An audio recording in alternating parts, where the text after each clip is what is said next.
ചോദ്യം: ഇഹ്റാമിൽ ആയിരിക്കെ ഭാര്യയെ നോക്കുന്നതിനും തൊടുന്നതിനും വിരോധമുണ്ടോ?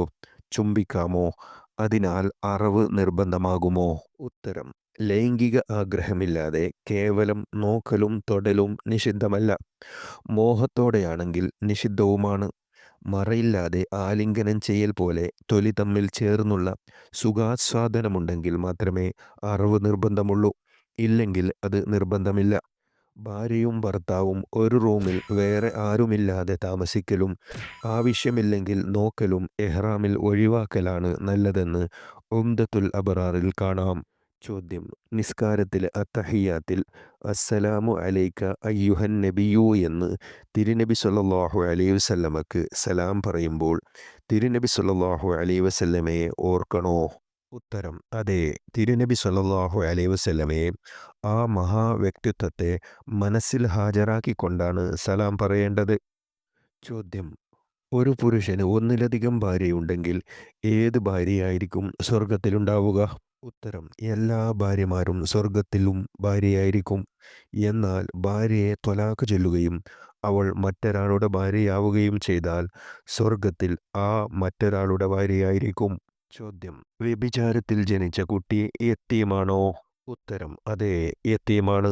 ചോദ്യം: നിസ്കാരവേളയിലല്ലാതെ ഖുർആൻ ഓതുമ്പോൾ അഊദു പതുക്കെയാണോ ഉറക്കെയാണോ ചൊല്ലേണ്ടത്? ഉത്തരം: ഉച്ചത്തിൽ ചൊല്ലണം. ചോദ്യം: പകൽ സമയത്ത് സുബ്ഹ് നിസ്കാരം ജമാഅത്തായി ഖളാ വീട്ടുമ്പോൾ ഖുനൂത്ത് ഇമാം ഉച്ചത്തിലോതണോ? ഉത്തരം: അതെ, ഉച്ചത്തിലോതൽ സുന്നത്താണ്. ചോദ്യം: ഇശാ നിസ്കാരത്തിലെ രണ്ടാം റക്അത്തിൽ ഒരു പള്ളിയിലെ ഇമാം ഫാത്തിഹ സൂറത്ത് പതുക്കെ ഓതി, പിന്നീട് ഉറക്കെയും ഓതി.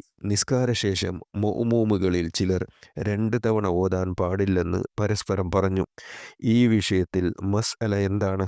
ഉത്തരം: 2 തവണ ഫാത്തിഹ ഓതുന്നതുകൊണ്ട് നിസ്കാരത്തിന് തകരാറില്ല. നിസ്കാരം ബാത്തിലാവില്ല. ഫർള് എന്ന നിലയ്ക്ക് തന്നെ 2 തവണ ഓതിയാലും പ്രശ്നമില്ല. ചോദ്യം: ജീവിതകാലത്ത് ഒരാൾ സ്വത്ത് മക്കൾക്ക് നൽകുമ്പോൾ മരണശേഷം ലഭിക്കുന്ന രീതിയിലാവണോ? ഉത്തരം: ജീവിതകാലത്ത് തൻ്റെ സ്വന്തം സന്താനങ്ങൾക്ക് ദാനം നൽകൽ അനുവദനീയമാണ്. പക്ഷേ അങ്ങനെ നൽകുന്ന ദാനം സ്ത്രീ പുരുഷ വ്യത്യാസമില്ലാതെ സമമായി നൽകൽ സുന്നത്താണ്. ചോദ്യം: അർത്ഥമുള്ള ഒരക്ഷരം ഉച്ചരിക്കൽ കൊണ്ട് നിസ്കാരം ബാത്തിലാകുമെന്ന് പറയുന്നുണ്ടല്ലോ. ഇത് അറബി ഭാഷയിൽ തന്നെയാവണോ? ഉത്തരം: സംസാരിക്കുന്നവന്റെ വീക്ഷണത്തിൽ അർത്ഥം ജനിപ്പിക്കുന്ന ഒരക്ഷരം എന്നാണ് ഉദ്ദേശം. അപ്പോൾ ഖി എന്നതുപോലെയുള്ള അക്ഷരം അതിൻ്റെ അറബി ഭാഷയിലുള്ള അർത്ഥം അറിയാത്ത ഒരാളിൽ നിന്ന് ഉച്ചാരണം വന്നു പോയാൽ അതുകൊണ്ട് നിസ്കാരം ബാത്തിലാവുകയില്ല. സംസാരിക്കുന്നവന്റെ ഭാഷ ഏതാണെങ്കിലും അവൻ്റെ വീക്ഷണപ്രകാരം അർത്ഥമുള്ള ഒരക്ഷരം ഉച്ചരിച്ചാൽ അവൻ്റെ നിസ്കാരം ബാത്തിലാകുന്നതാണ്. അവനല്ലാത്തവരുടെ അടുക്കൽ ഈ അക്ഷരത്തിന് അർത്ഥമില്ലെങ്കിലും ശരി.